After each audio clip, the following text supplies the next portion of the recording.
Hello everyone, my name is Rupert and I'm a sixth form student currently applying to do medicine at university. With COVID-19 affecting us in one way or another, there's been quite a lot of talk recently about vaccines being the best solution in getting us out of this rut. But what are vaccines? And do they really work? Let's find out.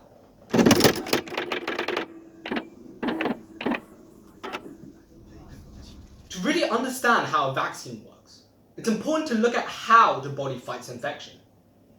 When a pathogen, such as a virus or a bacteria, successfully enters the body and begins to multiply, it is up to the immune system to identify the pathogen and neutralize it before it can cause any severe long-term damage to the body. The immune system, mainly made up of things like phagocytes and lymphocytes, are on a constant lookout for any foreign objects that could be a pathogen. The way these white blood cells know whether something is foreign or not is through proteins sticking out of the pathogens called antigens. Any contact with a non-self antigen quickly leads to the white blood cells mounting an immune response.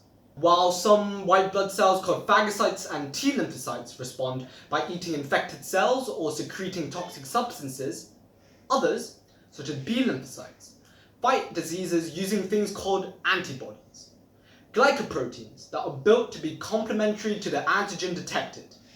These little things are essential in an immune response.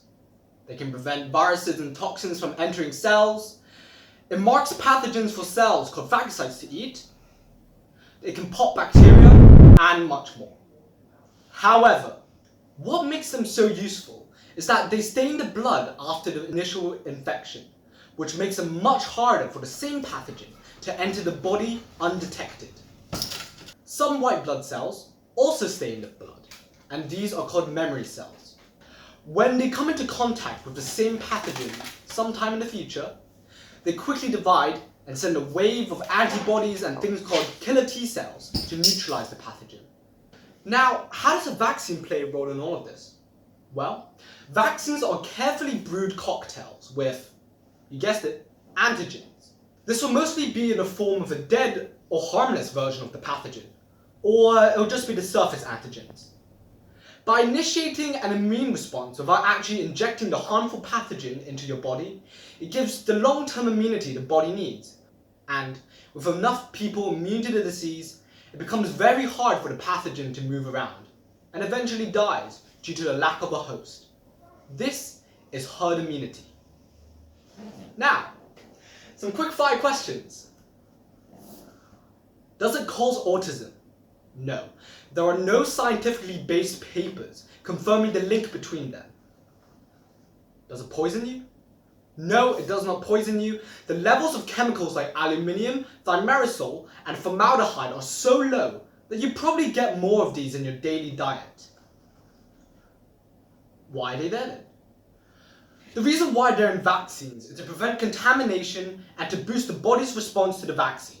So, essentially yes, vaccines do work, but it's important to check that these vaccines are really safe through clinical trials and investigations. Moreover, with 2 strands of COVID-19 around the world, it becomes a greater challenge to overcome both of them. That is why, despite the ever-increasing demand of a COVID-19 vaccine, experts say that it will be about 18 months before the first COVID-19 vaccine can be mass-produced and distributed all around the world. Even so, that's much better than the usual 2 to 5 years that we usually wait for a new vaccine. And ever more groups are working on potential vaccines. Moderna, Inovio, University of Oxford and University of Queensland, and even pharmaceutical companies such as Johnson & Johnson have stepped up and are racing to find the vaccine first. So, what can you do to help? Firstly, you can thank our sponsor, Johnson & Johnson. So, what can you do to help? Well, for now, it's best to follow government procedures and stay at home as much as possible, only going out for things like food and medical supplies. Wash your hands whenever you can, and wear a face mask. That way, we can reduce the number of people that catch the virus and therefore reduce the pressure on the NHS. Thanks for watching. My name is Rupert, and I'll see you next time.